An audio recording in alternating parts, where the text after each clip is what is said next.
Sir, started the YouTube stream, sir. Okay.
Hello வைக்கலாம் ma'am.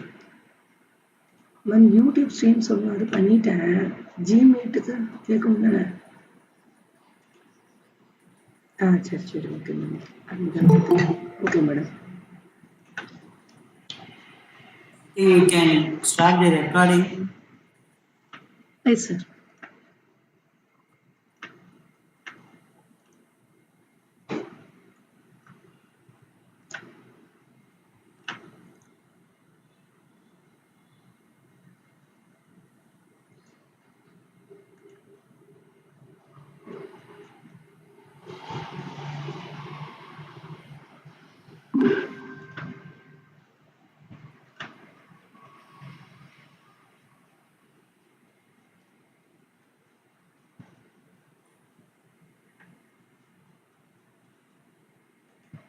Sir, started, sir. Okay, we'll start with just a minute.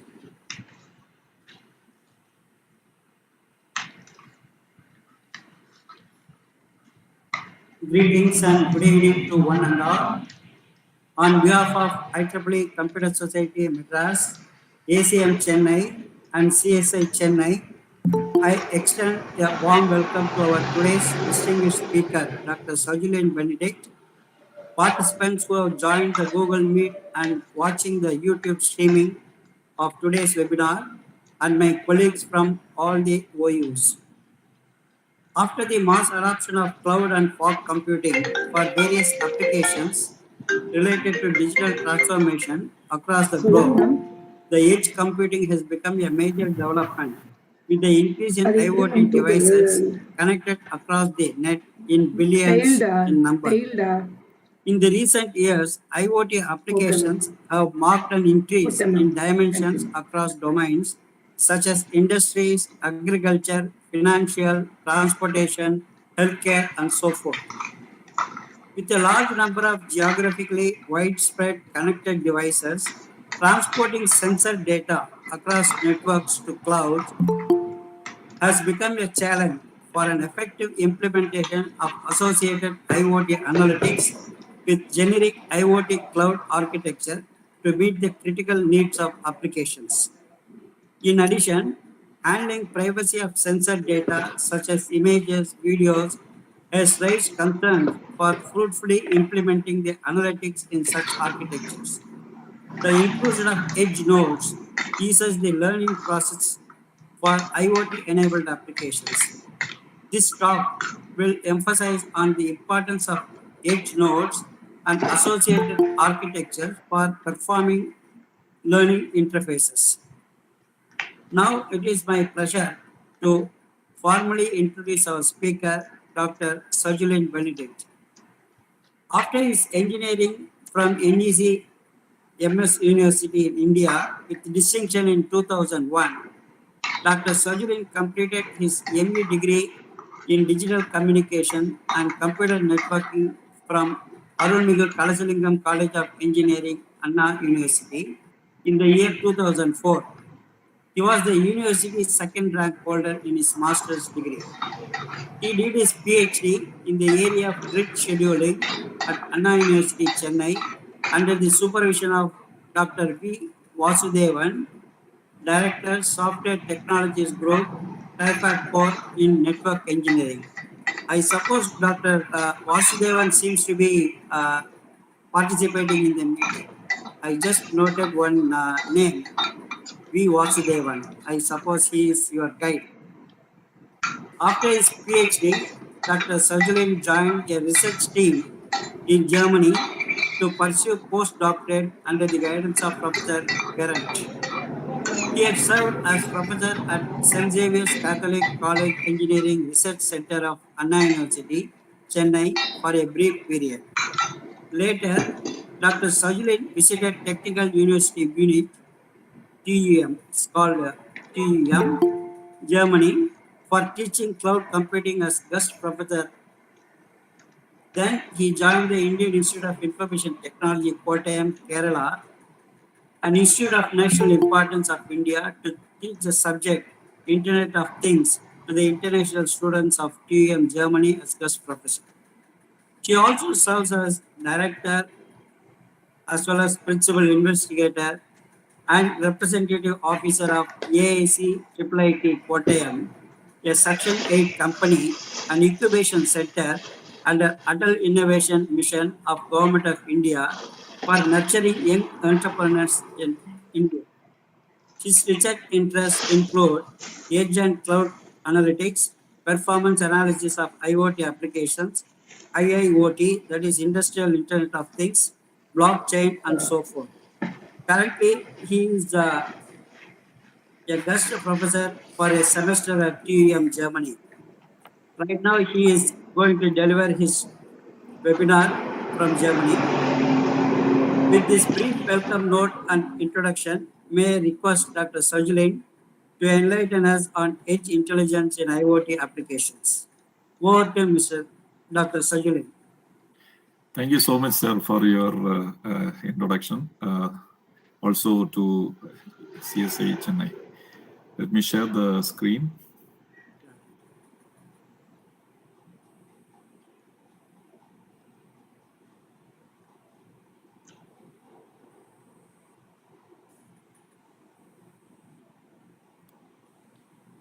I hope it's visible to you. Yes, visible. Okay, so welcome one and all who are present here for listening to this talk on edge intelligence for IoT applications. Yes, a few projects I have done in the past. Also, currently I am looking into this AIC IEEE Kottayam for incubation process. So let me quickly jump into the topic, edge intelligence.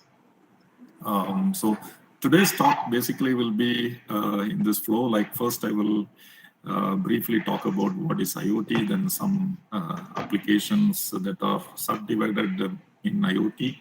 And then I will focus on edge intelligence, what are the different learning techniques that are followed, how we could improve this edge intelligence, right? and with little case study, and I will also showcase some research directions that may be here in this domain. I could not see the chat box, so if something is there, we will look into the questions at the end of the session. So, what's IoT? Actually, Internet of Things is very, very commonly used in the past, right? It is about providing internet, right? It has a long history. Initially, it was given for the term RFID, but it was, even though the term Internet of Things was coined in 1999, the real existence of Internet of Things flew in the later stages. What is Internet of Things? Basically, it's extension of Internet, right? So providing Internet to any small device or anything in the world, that is Internet of Things. It's a kind of future Internet. So this means, your table, fridge, washing machine, whatever will get connected, and of what we want, right? So millions of computing devices, or billions of personal devices like your laptop, mobile, and smartwatch, glasses, and so on will get connected. They will get internet. And trillions of sensors like pressure sensor or flow sensor or whatever, all these sensors will get connected to this ecosystem. So Internet of Things is typically a future internet where lot of possibilities are there. Like recently, people were talking about the metaverse, right? To keep the society smarter, to keep you more productive. It was, in fact, in the earlier stages, it was talked like in 2050s, robots will be there throughout, right? But nowadays, if you look into the technologies, like people were discussing about the metaverse and so on, where you create avatars, and these avatars are going to talk to you, communicate with you, be friendly with you, and so on. So these are some kind of objects that are going to get some sort of connections, and they bring a kind of lively atmosphere for you to keep you more productive. Also, recently Apple also was trying to put forward the idea of the sun, glasses, right, with virtual reality and so on. So these are all wearable devices which will have internet and some sort of computation, some sort of intelligence will be there to assist you, right, to provide some support to you during your lifelong journey, right? So obviously the society becomes knowledge driven, right? Everyone gets knowledge from all these small tiny devices that are around you. If you want to write a textbook, you get information, you get more productivity just through the devices that are around you. Like nowadays, people try to use Siri or Alexa, right? In older, at least most of the time, people use Google to search what is the content. Nowadays, this trend is changing a little bit, right? They started to use these devices, and they talk to the device, and the device is communicating to them, right? Say, what is the meaning of this? What happens to this, right? Can you translate this? Can you play music to me, right? All these things are directly given to the devices, and the devices are communicating to us. So devices are a little bit more intelligent, right? We provide intelligence to them, So this is something that is near to the end system, as like a human being having a lot of sensors to process the information. Likewise, in sensor world, you have so many sensors that are sensing the information and that is trying to fill the application that is, or the objectives that has to be fulfilled. Right, so you can expect some sort of cognition-enabled machines that are talking each other, and most of the devices that will be around you will be in airport, gyms, and so on. All will get connected, and they will try to keep you more productive. So, Internet of Things, simply just like a feature internet, is having a lot of potential, right? If you see the trend here, you can easily observe that the trend keeps increasing continually, right? It can be observed from the patent.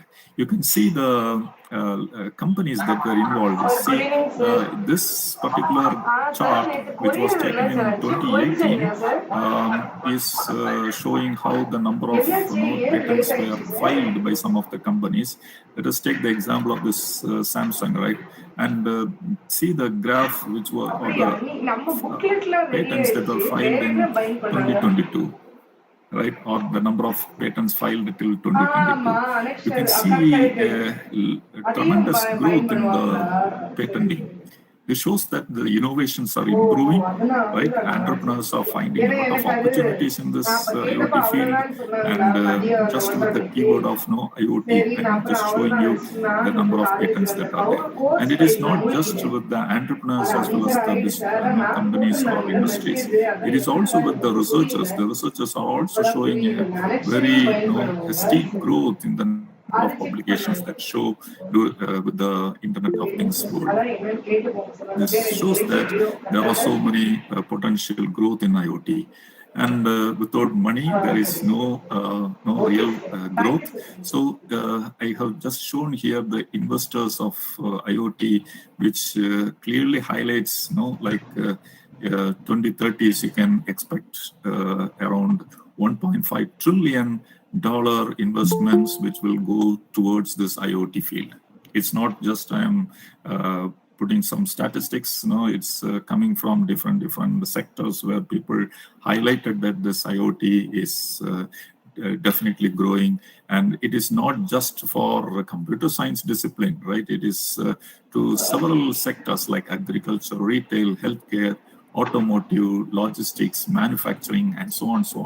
Right, so a large number of developments are happening in this IoT field, and typically, if someone wants to start their research or they want to develop some products, it is worth investigating on this particular field because you can connect with many different topics like smart cities, connected industries, connected building, connected car, and so on. And the statistics which you can see are typically valid ones, which shows that IoT is definitely a growing sector. Of course, IoT is having some grassroots, or it has some roots to cloud. Right, if you see the existing platforms which can develop IoT applications, right, which offer the people to develop IoT applications are coming from cloud background. Like if you talk clouds, right, cloud computing, which is resource sharing in a virtual manner as a pay-as-you-go model, and so on. These cloud systems who offer this infrastructure as a service or some stuffs like that, right? The top cloud infrastructure providers like Microsoft, Amazon, Google, Cisco, and so on, they have provided the infrastructure for IoT. If you see Microsoft, right, you can see typically for cloud it is Azure, right? With IoT you have Azure IoT. With cloud, Google Cloud, you have Google Cloud IoT. With Amazon, you have Amazon AWS IoT. Cisco, you have Cisco IoT, right? So Internet of Things support is already there as a platform for someone who wants to develop IoT solution, someone who wants to develop an IoT application. Now, I would like to highlight that there are also solutions which provides edge, right? Some edge support. I will be talking about edge very shortly, but for the moment, we want to see the trend that is upcoming in this field, right? So, cloud platforms have the support for IoT, and the IoT is also having support to the edge systems. And this is where you can see Azure has support in the term of the product called Azure IoT Edge. Google Cloud, they has the support of Edge TPU. Amazon, they have the support of IoT Greengrass. Cisco has the Cisco IoT Edge and so on, right? So the platforms are already there for you. So fundamentally, what is this IoT doing? Right? We told that it is a future internet where all devices will have different IP addresses and so on, and they communicate each other, they could talk each other and so on. So some sort of intelligence is required for those devices. If you take, glasses and so on, so they have some support for such provisions. Let us see very briefly what this IoT ecosystem will look like. So in very, very fundamental principle, if you see, an IoT application will have sensors, will have actuators, and will have the network devices. The sensors are just collecting the sensed information, as like our human body, which has so many sensory organs, right? Like eyes, ears, nose, and so on. For an IoT application, sensors become like something which is going to collect the properties, right? Like temperature property, light property, flow property, humidity property, and so on. And once after collecting the information, you need to do some intelligence, or you need to perform some objectives or some intelligence, basically, right, based on the input what is given to the application. So this is done with the network devices. The network devices, when I say, it could be some servers hosted on cloud. It could be the servers that are just below the cloud, like a fog node or fog clusters. Or it could be some devices that are very near to the sensors, very near to the sensor objects, like the edge. Right? So the network devices are typically the hierarchical computational nodes, which stays very near to the sensors as edge or fog or cloud. So cloud typically will have higher scalability and higher computational power. Fog will have less capability, computational capability. It could stay very typically near to the sensors, but not very near to the sensor.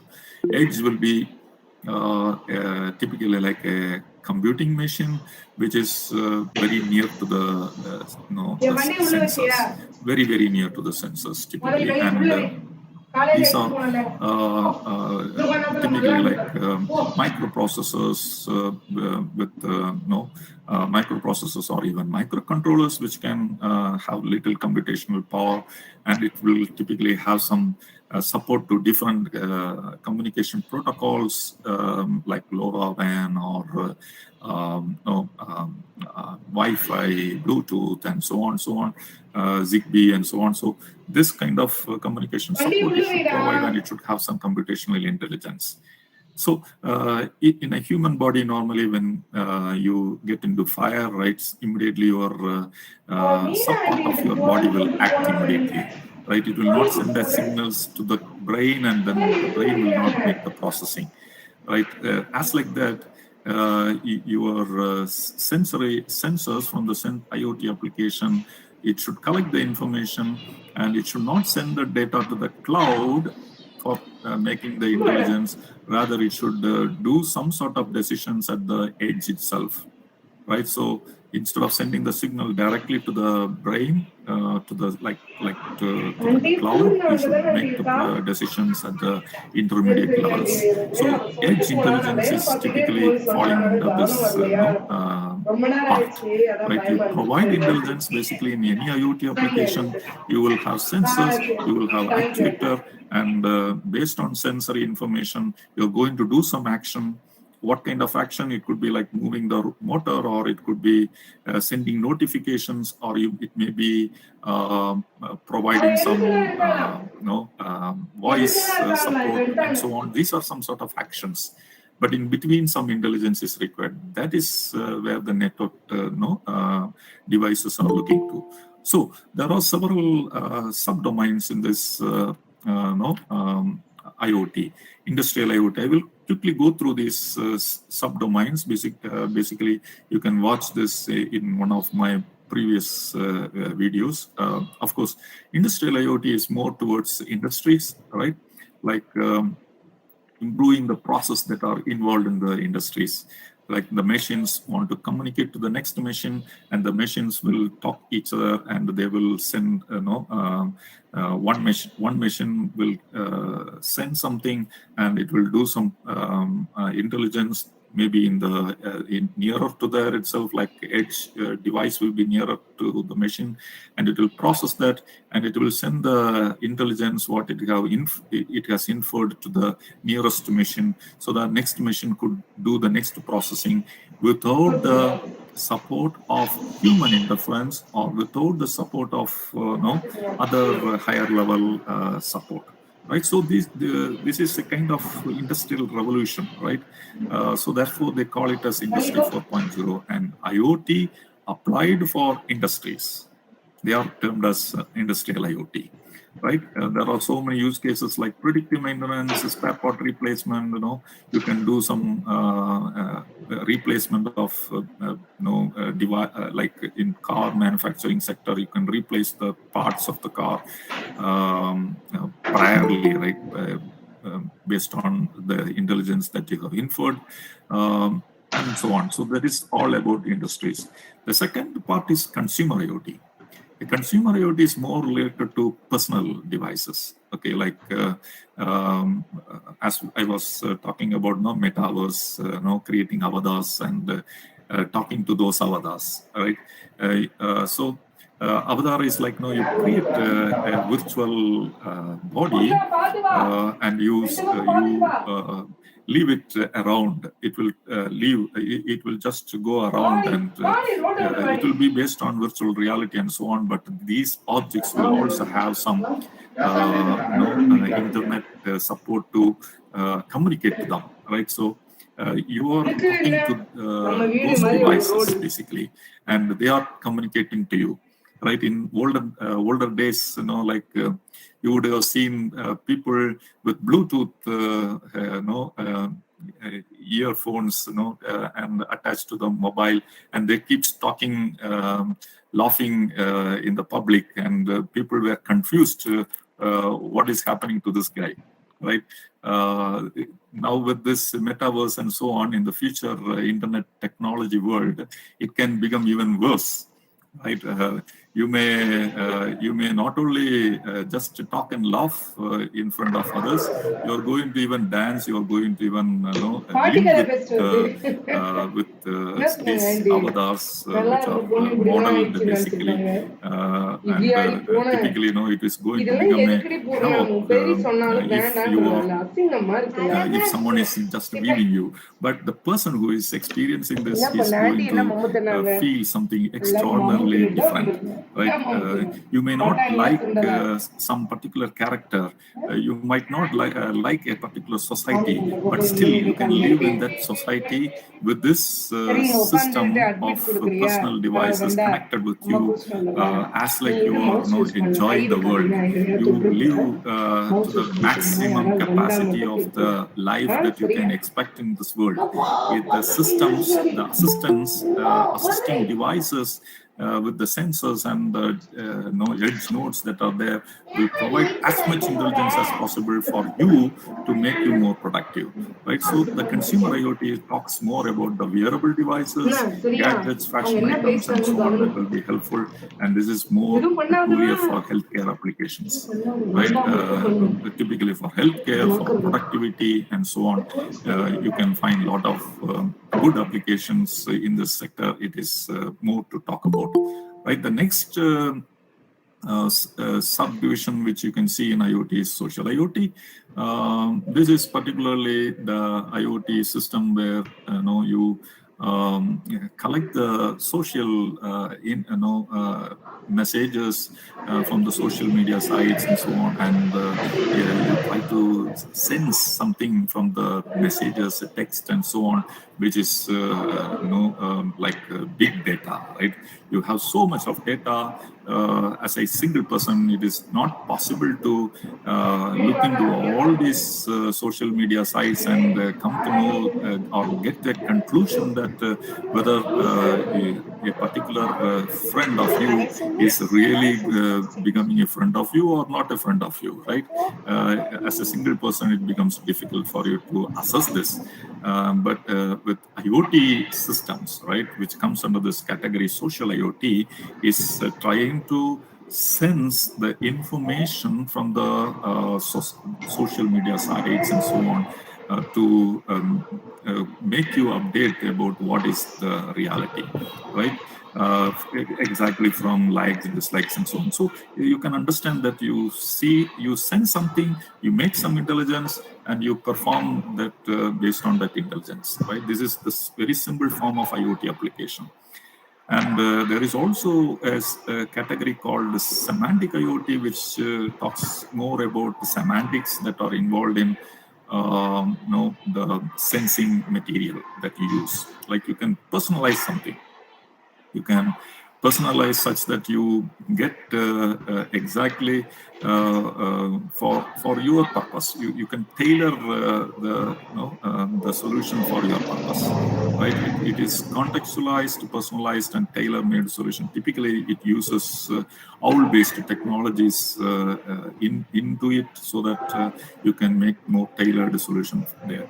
Productization IoT is another subdomain where you can sense the manufacturing sectors, and you can design based on the machines where the machines will create separate taste and so on, and you can make the productization typically using 3D printers and solutions like that.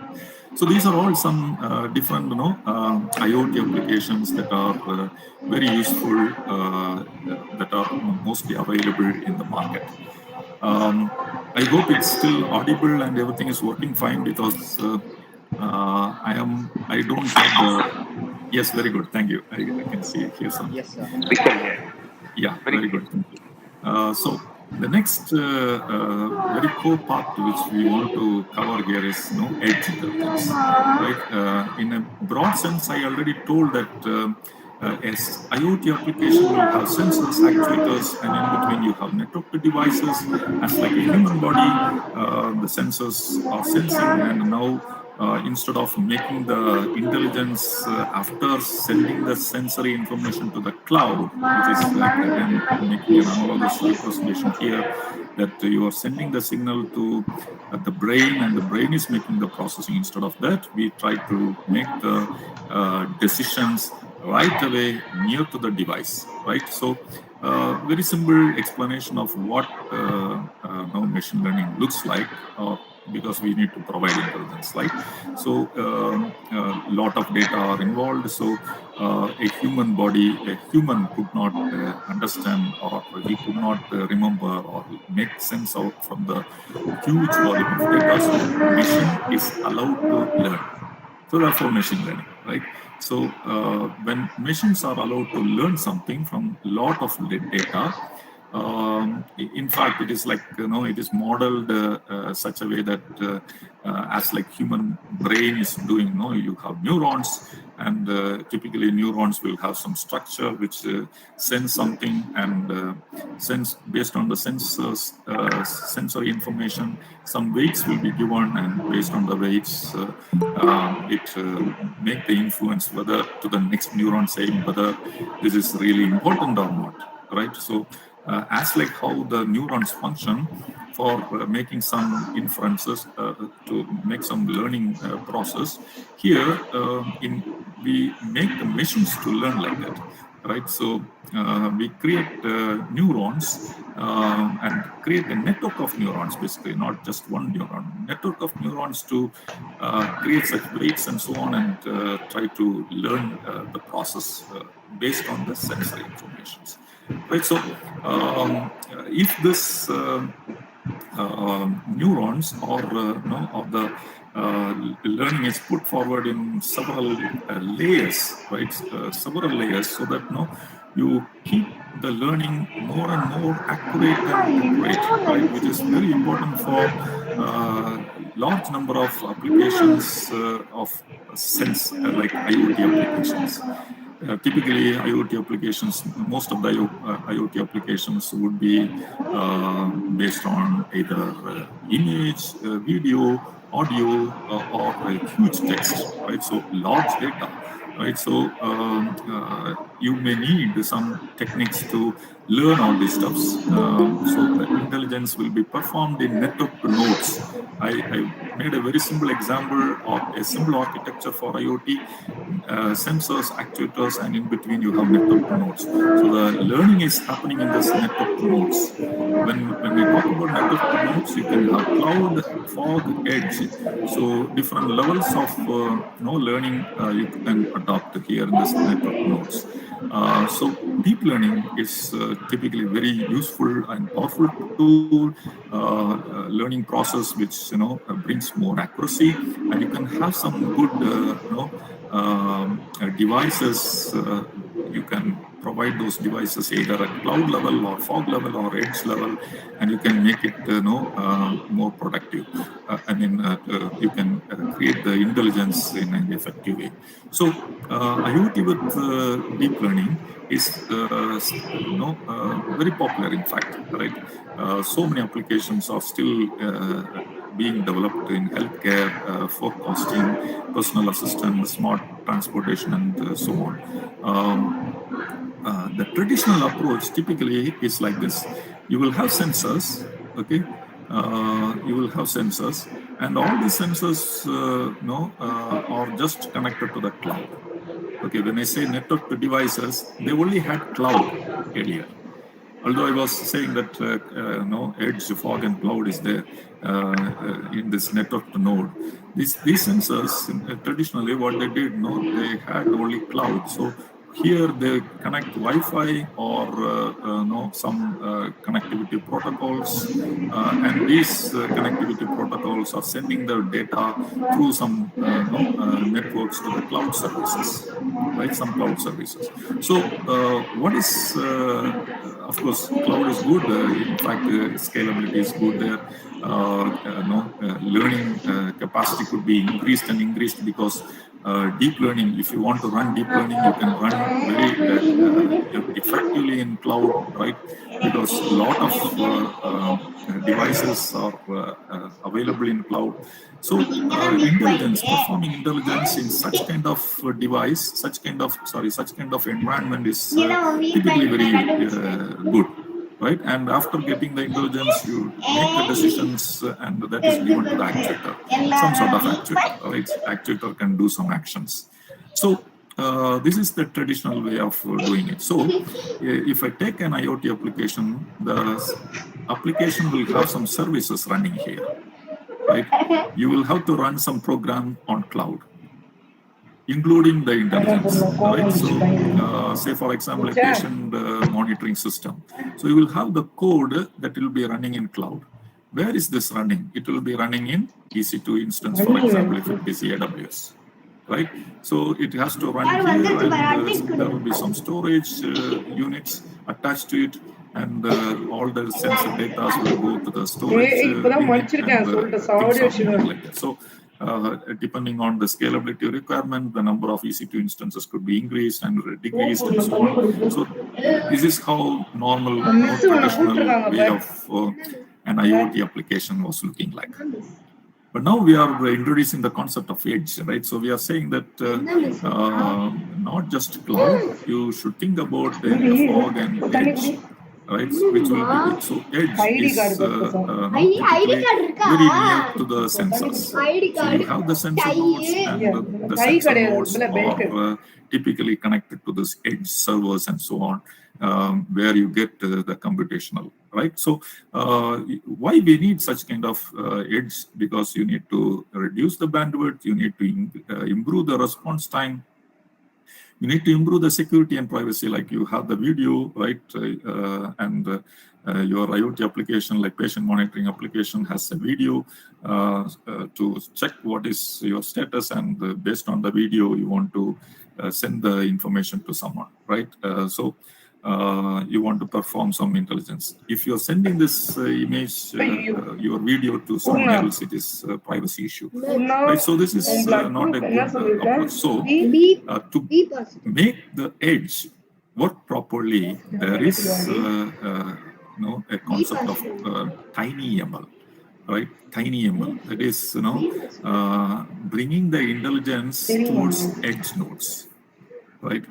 So instead of making the machine learning, deep learning, and all learning algorithms on cloud, now we try to bring the intelligence directly near to the edge. Okay.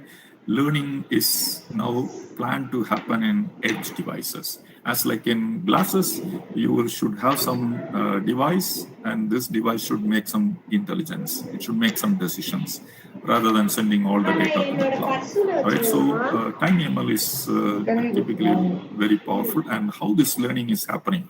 There are three techniques basically: federated learning, gossip learning, as well as transfer learning. So in federated learning, what happens is the learning happens such a way that you get one model, okay, one learning model. So when we say learning, it is finally some sort of mathematical equations which create some real representations, right? So you can then substitute some input, and you should get some output based on that model. With some variables that you give there in that model. So if you are trying to create this one model with the help of so many decentralized edge nodes, okay, so in an IoT application, in the network nodes, right, this is the network node, sensors are here, actuators are here, right? In this network node, if you want to make a learning system such a way that the cloud may have some learning model, or it is trying to combine edges, right? All edges, which is connected with all the sensors, and it is trying to make the learning, fulfill the learning process, right? Then that is federated learning, right? In the traditional approach, nothing happened like this.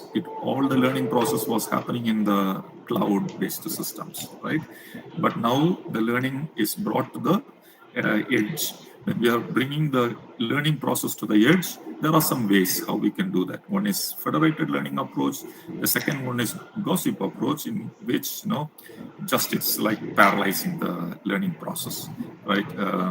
Decentralizing the learning process, but it doesn't want to be some kind of master-slave approach, right? So such a typical federated learning concept would be something like you create the model which is distributed across many nodes in the in the edges typically, and from the edges you collect them, right? But in gossip learning, it need not be just edge nodes, right? It could be some powerful machines which just parallelly utilize all those things and try to execute them, typically either in MPI basis or OpenMP basis model. The next technique which they use, edge and the cloud and the fog kind of systems, all these systems, typically edge nodes. That's why we are talking about edge intelligence. So when they use edge, is the next type is transfer learning. Here, the knowledge is basically like a teacher-student model, right? So whatever the teacher learns, he can have some model, and this model will be given to the student, so the student can use that. Right, so imagine, right, like these are edge nodes, right? Less powerful. So you create something with the teacher, right? So like cloud can make real learning process, and then it can send the learning or findings, maybe the short form of that, to the edge, because the edge will have very little capability to do that, right? So quick learning is done basically, and you can understand easily from there. So transfer learning is that kind of stuff. You can make the improvements better. You can improve the performance of these edge intelligence typically by if you take DNN, you can split the layers and you can provide the layers separately to certain edge nodes, and you can make the learning much faster, because learning should be faster. First of all, it should not create a lot of burden to the edge node. That is another issue, because edge typically will be very low power, and it could not handle as like cloud. I have already told that. So people have tried to find some methods how to improve this learning process, to create such kind of ecosystem, to create the learning, not just cloud, because we told that just bringing learning to the cloud is not at all a good approach, because you need to have compromise privacy, network bandwidth, and so on. So pure cloud is not at all a possible good approach. Edge is always good to involve, and if you are involving them, some performance issues like this, DNNs, edge caching, and so on are there. So what is edge caching means? You create some sort of caches, right, to make the processing of edge quickly. And there are also some other good techniques. I'm just showing you some of the techniques here. Okay, like compression you can apply, because the models could be very, very large. Okay. If you take transfer learning concept like a teacher-student concept, cloud can create the model. It can be very heavy, right? Heavy in the sense, more than 500 MB maybe, right? The model size of that model. So instead of transferring the entire model, you create the compressed model of whatever you learned, and you can provide them. There are some techniques. I would recommend you to read these techniques if you are really interested in that. How can we do this? Right? That is the important part, basically. Right? When I already made the point clear that we need edge intelligence. Right? There are several ways how we can bring the intelligence towards the edge. Right? We can improve the process of intelligence in the edge itself, because that is, decisions could be much faster, privacy could be improved, and so on. So there are some tools basically that provide them. Okay, one is TensorFlow Lite. Right? So we all agree that cloud is fine. It has good scalability. You can create good models, very accurate models, and so on. But for many real-world applications, you could not fully stick to the cloud. Right? So we need to process them with the help of edge. We need to process them something that should stay near to the sensor nodes, as like our human body, right? If something is happening immediately, our local units should act, right? So that's why. So some of the devices, okay, that are typically near to the edge are like our mobile phones, right? Android-based mobile phones or Apple phones, right? iPhones, right? So, or Arduino boards, some Arduino boards, not all Arduino boards, which should be typically more powerful.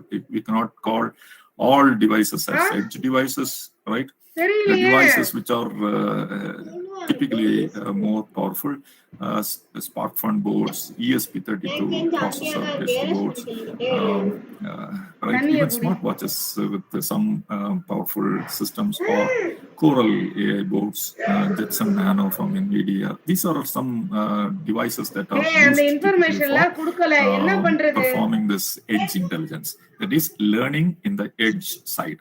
Okay. How TensorFlow Lite supports this? Okay, so it is something for, following this teacher learning or transfer learning approach, where you create the model in the cloud, okay, and this model is transferred to the edge, okay, that is nearer to the sensors. So then this model is applied or used, okay, this model is used to infer or to predict something that is based on the sensed information or images, right? Like, say, for example, you need to classify flowers, fruits, or something like that. So you can use your edge device, your mobile phone or something like that. You can use them, and you can still do the inferences, because the learning is already done, and the model is already created, and it is created by powerful nodes, right? Little learning, little add up to the learning could be done here. Right, so TensorFlow Lite does that. So you should develop the model somewhere in the cloud or some powerful machines. You create the TF Lite files based on the model that is created, deploy the model to the embedded devices, and then you can use them to run. So how to create the model? You can do it by Python codes. TensorFlows are available, or you can use some browser-based tools. Here I am showing you the Teachable machine model, a tool. You can use them. You can you can provide the samples. Okay, like you can represent the classes what they want, and then it automatically creates the model. Right, and it automatically creates the TF Lite file. Okay, and what you just want to do is you may need the end device, like Coral Edge TPU here in this case. Right? That is a small board, an accelerator basically. You can use them, and you just offload your TF Lite, which is model. Which was created in a powerful machine. You load that to this small, tiny board, and then you can start to use them. Right, so the edge can start to perform. It is very small device, something like this. Right, and with this you can start to make the inferences. Right. So far, what I have told is edge intelligence is definitely a good approach. Right. You need to perform the intelligence not just in cloud, you should also do it in edge. And for this, we can use TensorFlow Lite and so on. This is what I was saying. But still there is another one issue. Okay. Say, in all the cases, you will have cloud, you will have sensors, right? Some sensors. You can have edge, definitely, right? I was saying that edge intelligence is important, right? But in all these examples, what we have seen, cloud services, if you take an IoT application, it's a program basically, right? In a cloud, typically to run this code, you should host this in EC2 instances, right? If it is AWS. So some cloud instance will be there to execute them. So if you don't use serverless, I'm not now going to talk about the serverless. So if you don't use serverless, what would happen is the EC2 instance will continually run. And imagine, let us take one use case. assume that some patient is there. Okay, we need to calculate the diet of a patient. Okay, how much he consumes and so on. Whether he's there is imagine there is a camera connected to the place where he collects the food.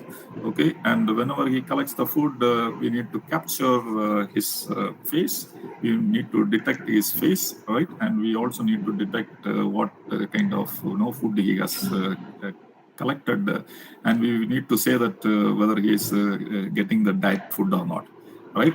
If something worst case is happening, like he is trying to take chicken, mutton, and so on, so then he needs to be reminded. He needs to be informed that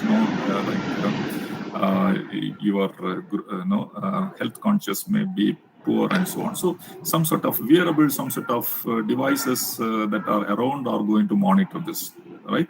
So solution one is you directly connect to all the sensors like cameras directly to the cloud.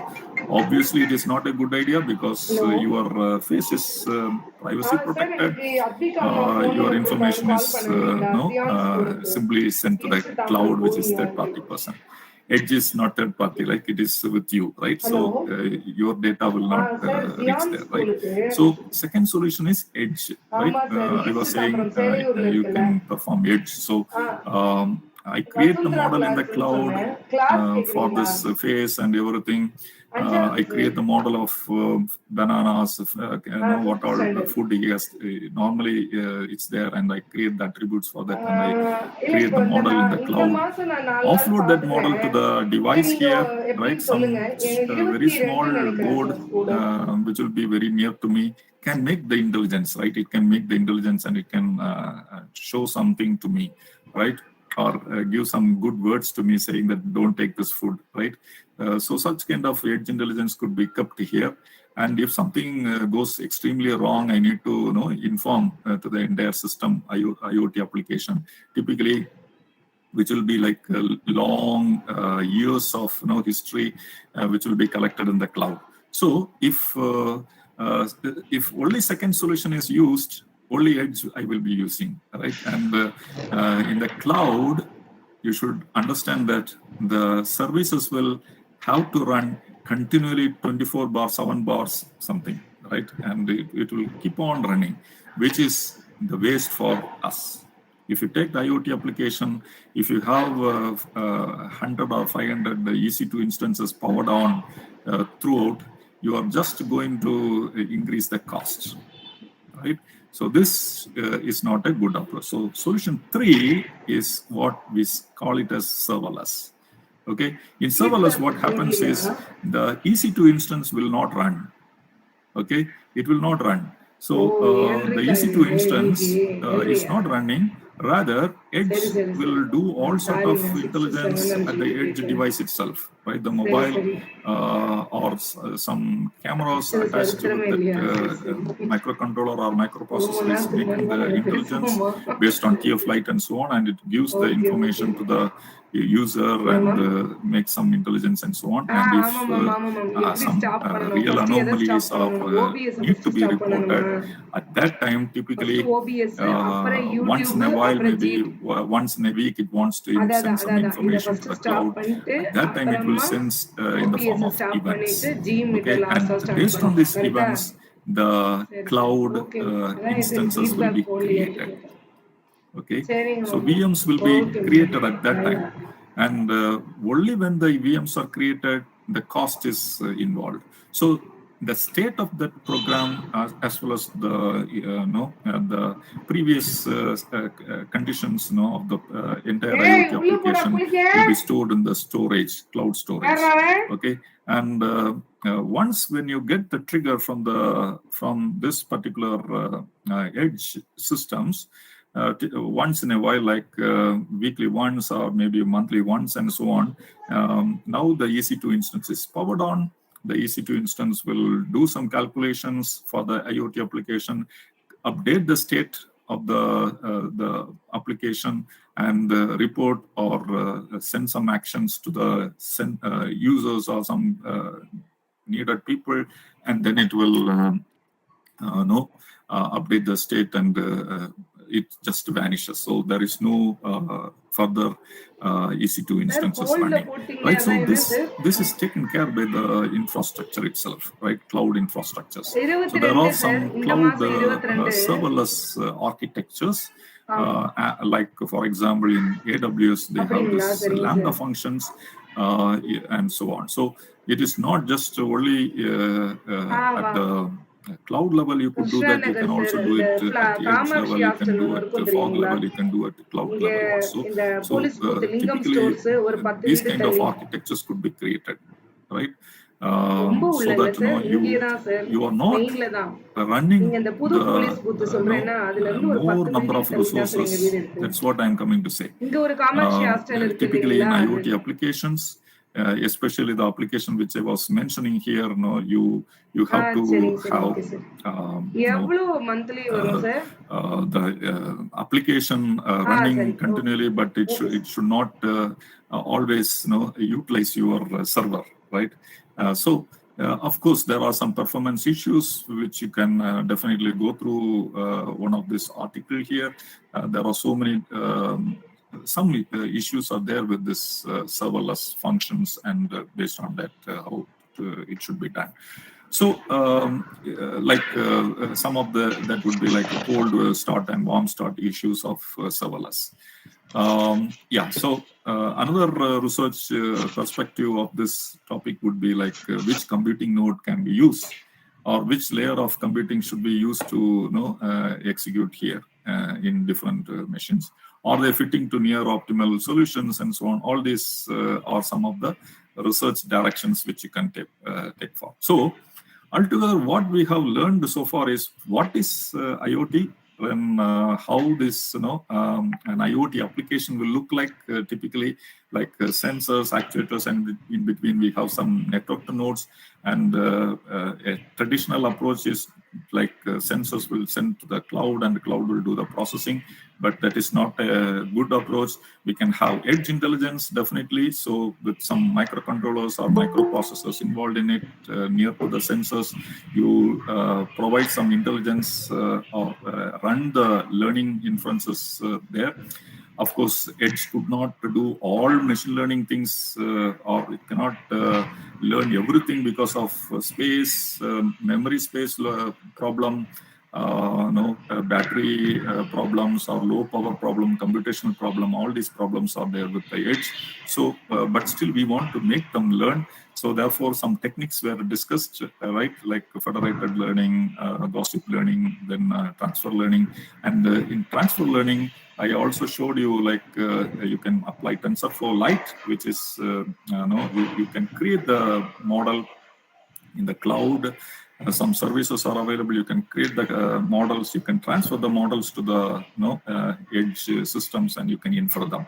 So, talking about the example where you want to measure the diet of some particular person, you are not. You need not learn the behavior of that patient by sending all the data to the cloud, but you can do it in the edge itself, right?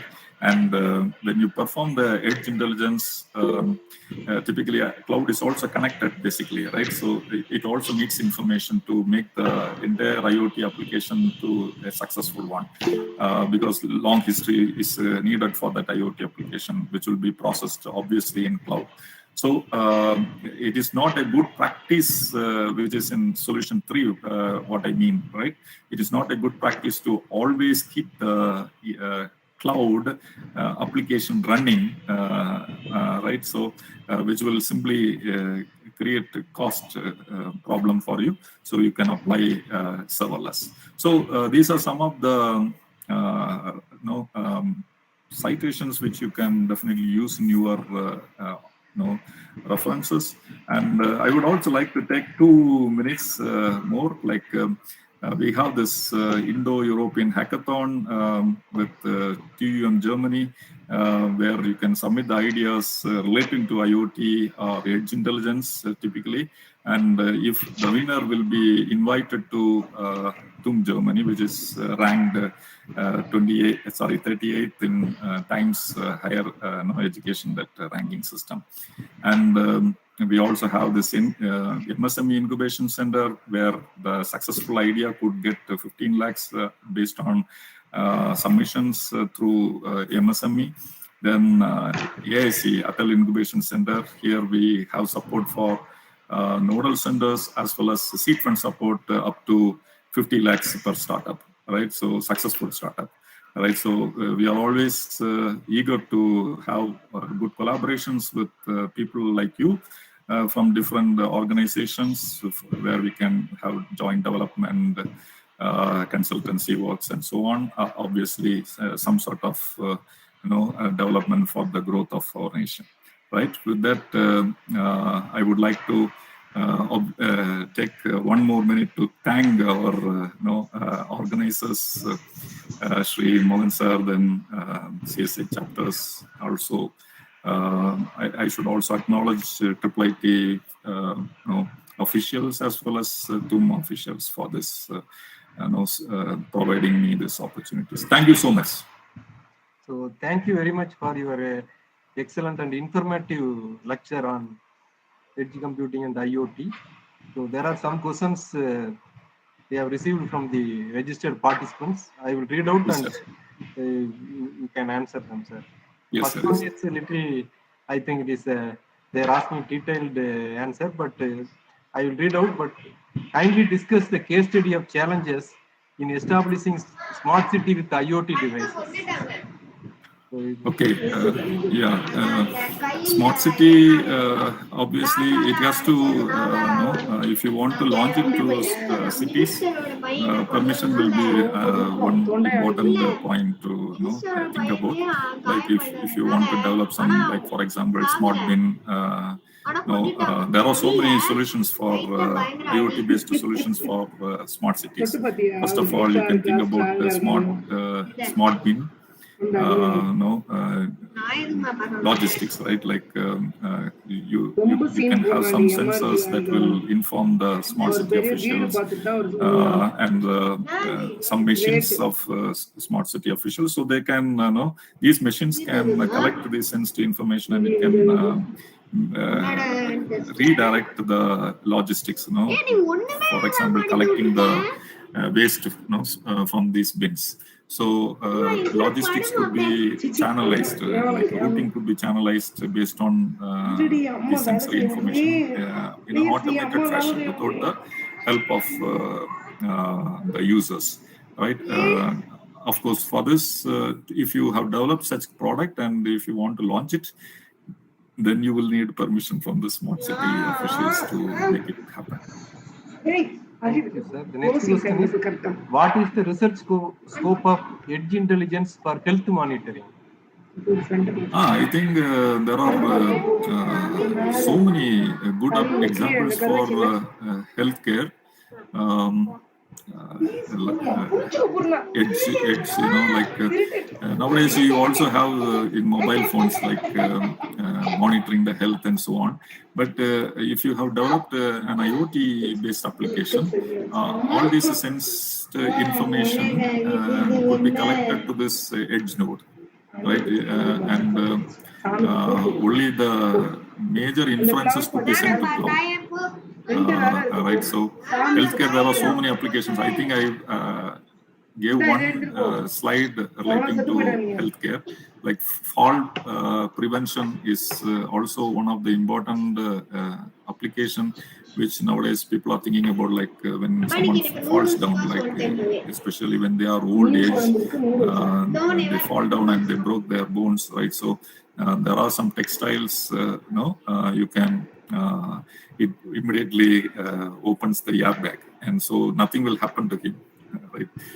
Similarly, there are so many applications. I have a publication relating to healthcare applications. I recommend you to, or I could share the link. Maybe you can watch it in the link which I have it. Thank you, sir. The next question is, what problems would result if there is a loss in data in edge intelligence? Okay, yeah, that can happen in several levels actually. So there are several protocols for supporting this. Even if you take constrained application protocol at the service level of IoT, it has some mechanisms like messaging things. You can look into that aspect. Or if you take lower layer of IoT, like I take IEEE 802.15.4, the frames are designed such a way that even if some data is lost, you can consider that still. Apart from layering, there are also several examples, several techniques where you can benefit from this data loss. Especially, if you take a MQTT protocol, it has this publish subscribe model where you don't create the TCP kind of connection, because normally the data will be lost or the connectivity will be lost, and because of that the data is not transferred between the sensor as well as the connected services. So when you use MQTT based communication protocol, you provide this you provide publish subscribe model. So whenever the sensor is there and whenever the data is available, it publishes, and whenever the subscribers are available, it is collecting the information. So there are several techniques at various levels for solving this issue. Thank you, sir. The next question is, what is the difference between fog computing and edge computing? Okay, I think I answered this. Fog is slightly higher computational power, which is you can imagine like in a smart city, in one location you are having a big cluster. Okay, then that is fog. But if cloud is obviously, you can understand it is like big data centers with more scalability and more computational power. We can differentiate this with respect to compute capability, the locality of where the computations are resided. Right, edge is typically the computational unit which is less powerful, which is very near to the sensor. So this is how it is classified. Thank you, sir. The next question is, how scheduling or load balancing idea can be applied from IoT to edge to cloud scenario? Okay, there are look into this new upcoming techniques like split computing, where they talk about scheduling the especially when you talk about intelligence. When you describe deep learning, the layers are split into smaller portions, smaller chunks, and some layers are sent to some computational units, and some layers are sent to some other computational units. So like that. So you can apply some scheduling algorithms also. There are some works already available. You can use them, I think. Thank you, sir. Next question, how is edge AI crucial in automotive, especially coming up in electric vehicles where everything is software controlled? Sorry, once again, sir. How is edge AI crucial in Okay. automotive, especially coming up in electric vehicles where everything is software controlled? Okay, it's you can imagine as like a normal edge application only, but only thing that is different in vehicles, basically automated vehicles, is it has to be more real time, right? So and the microcontrollers, what they use, what they apply at the edge, will be a little bit more powerful. Think about some applying some ASIC-based, I mean application-specific integrated circuit-based designs that are used in the edge. So by doing that, you can increase the inferencing speed, which is very important for vehicles. But other than that, the generic concept is going to be the same. Thank you, sir. The next question is, would you please give examples of real-time applications used in IoT? I think I have explained many of those examples. I think that's fine. No. The next question is how to mitigate the security challenges with the IoT framework. Okay, security is very important and crucial aspect in IoT. There are at protocol level also there are some protocols that provide this security features.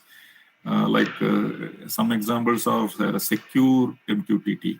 Okay, that is a protocol which provides a secured model. Apart from that, there are few works relating to data immutability features, right? Like applying blockchains for that. Or there are some works where they provide security at the cloud level, right? Security is a broad topic, basically. You can narrow down to your own specific problems, either in the layer level or communication level or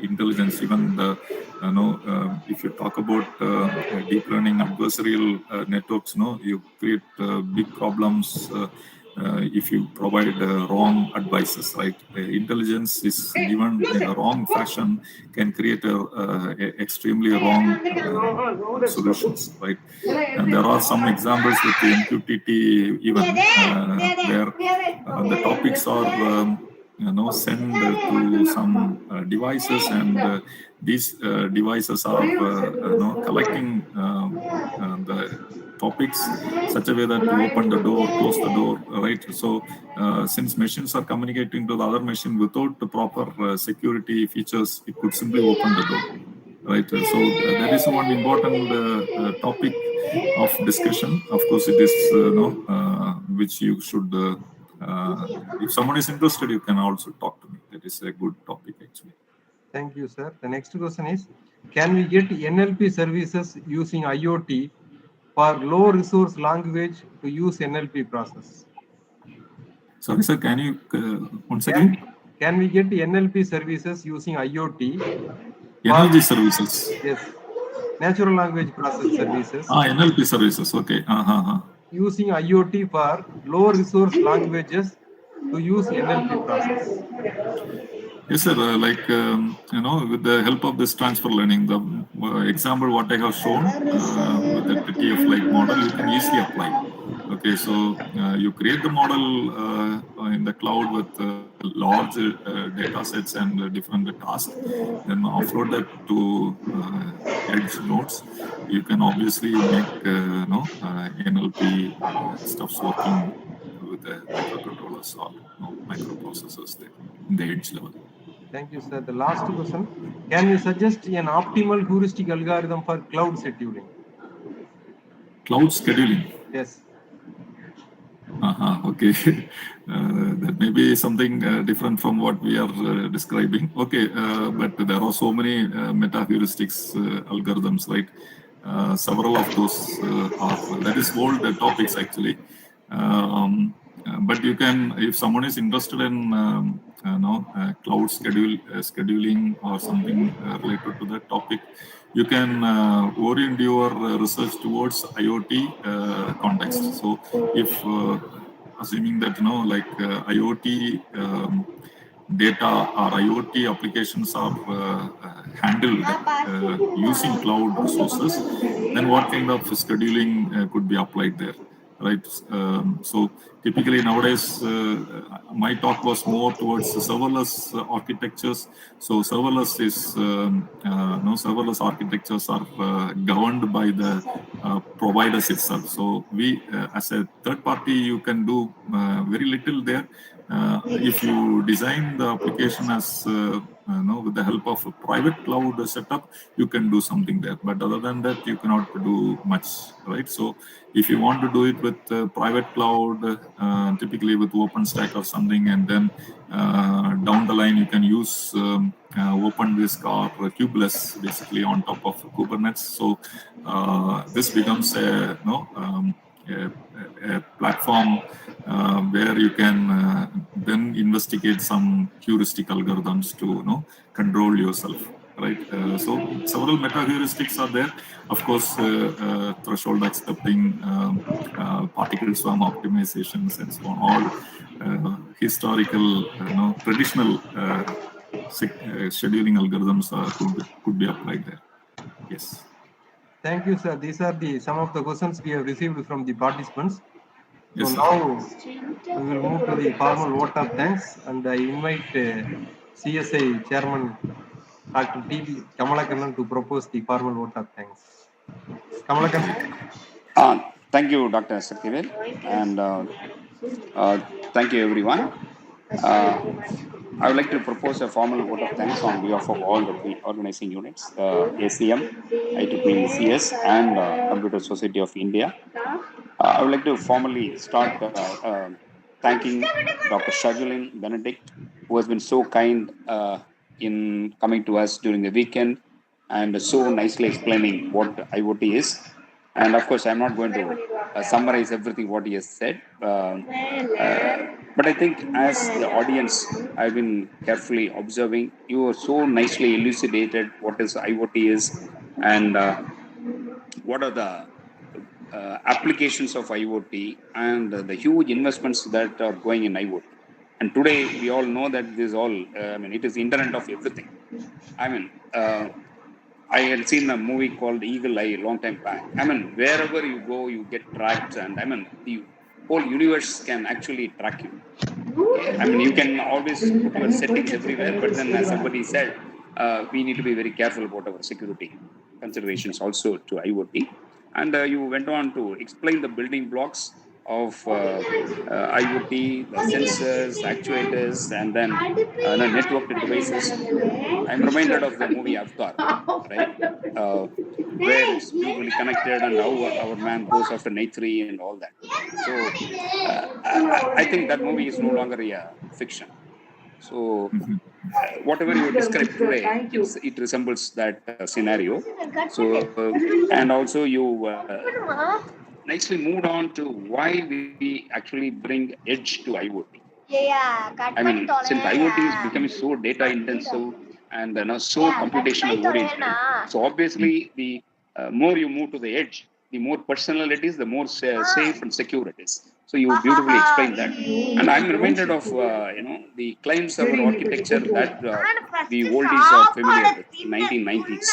So we all know that it all started with a server-based. The whole IBMs used to process everything, and then we invented something called client server architecture. We tried to move the programs, algorithms to the client in 1990s. Then we thought it's too much, we dispensed with it. And then we came out with the web-based applications. And today, it's very similar to that, right? We are moving all the computational power to the edge where actually the user is consuming. So that, one, it is speed, it is fast, it is safe and responsive. You so nicely explained all of that, Dr. Shajulin. Thank you so much. And the practical applications also you had covered. And you also talked about the learning techniques, right? This is the first time I heard TinyML, right? How do you use the learning techniques, even for it? So overall, I think it has been a fantastic presentation. We are all personally enriched by your presentation, Dr. Shajulin. Thank you so much. And also the way you fielded the many questions very nicely and lucidly explained. So thank you so much. And I would like to thank all the participants who dialed in and stayed up to this minute. So thank you very much. In spite of the weekend, you all joined. And I would like to thank all the organizing units also. So thank you all. Thank you very much again. Have a nice weekend, whatever is left of it. So thank you, Sergiulin. Thank you, sir. Thank you. We'll be in touch. Yeah. Thank you, Sergiulin. Thank you, everyone. Bye. Thank you very much for the informative session. Thank you so much, sir. All.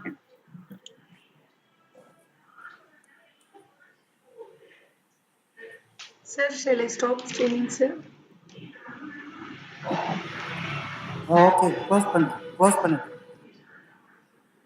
Recording also you can post.